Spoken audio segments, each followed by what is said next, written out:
अस्सलामुअलैकुम। हम पढ़ रहे थे मेल रिप्रोडक्टिव सिस्टम और मेल रिप्रोडक्टिव सिस्टम में हम आज पढ़ेगी दूसरा पार्ट मेल रिप्रोडक्टिव सिस्टम का, that is scrotum.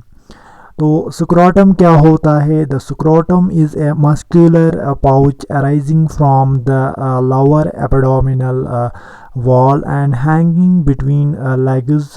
It is dermis contain a continuous layer of smooth muscle fibres called dartos tunic. मतलब स्क्रोटम क्या होता है? ये एक मस्क्यूलर पाउच होता है जो अराइज होता है from the lower abdominal wall से। ये अराइज होता है और ये बिटवीन टू लेग्स के दरमियान ये होता है। और इसकी मेन फंक्शन क्या है? ये स्पर्मेटोजेनेसिस में हेल्प करता है।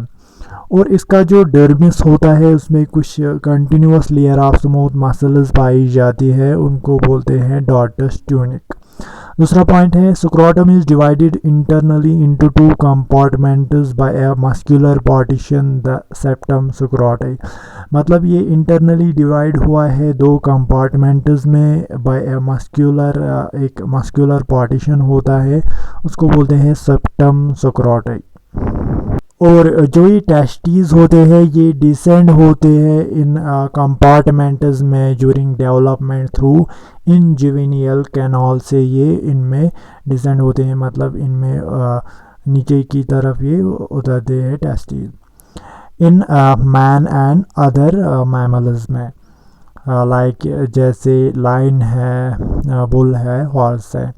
The testes remain permanent in the scrotum and or functional throughout year in certain seasonally breeding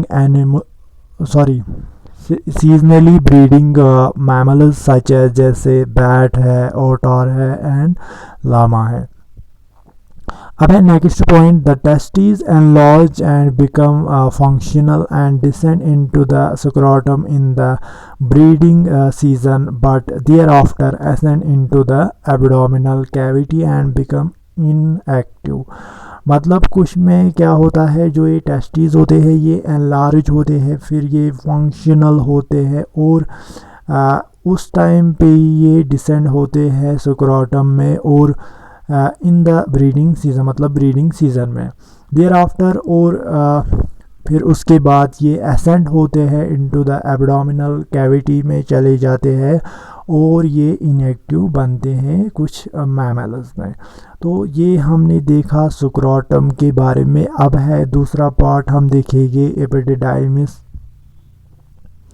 और मेन फंक्शन क्या होती है स्क्रोटम की? ये मेंटेन रखता है टेम्परेचर 2 to 2.5 डिग्री सेल्सियस, जो नेसेसरी होता है स्पर्मेटोजेनेसिस के लिए।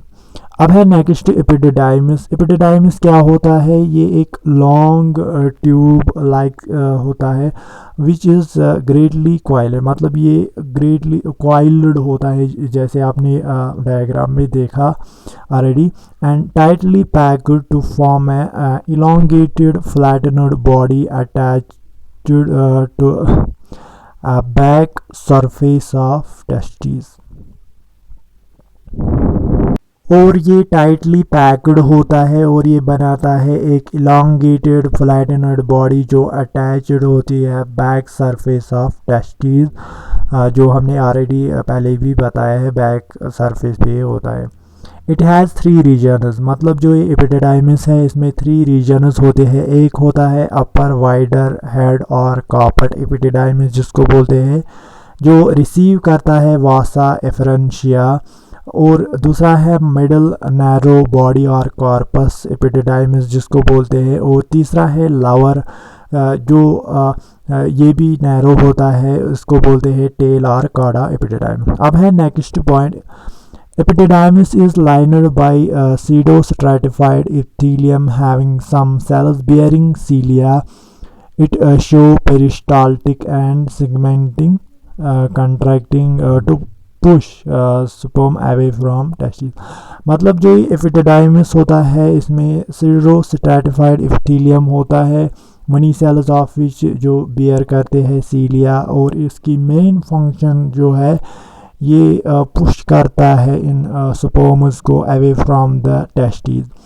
और मेन फंक्शन क्या है एपिडिडाइमिस की, ये स्टोर रखता है कुछ टाइम के लिए स्पर्म्स को इसमें, फिर वो चले जाते हैं अवे फ्रॉम दिस एपिडिडाइमिस। तो नेक्स्ट वीडियो में और पार्ट्स देखेंगे हम।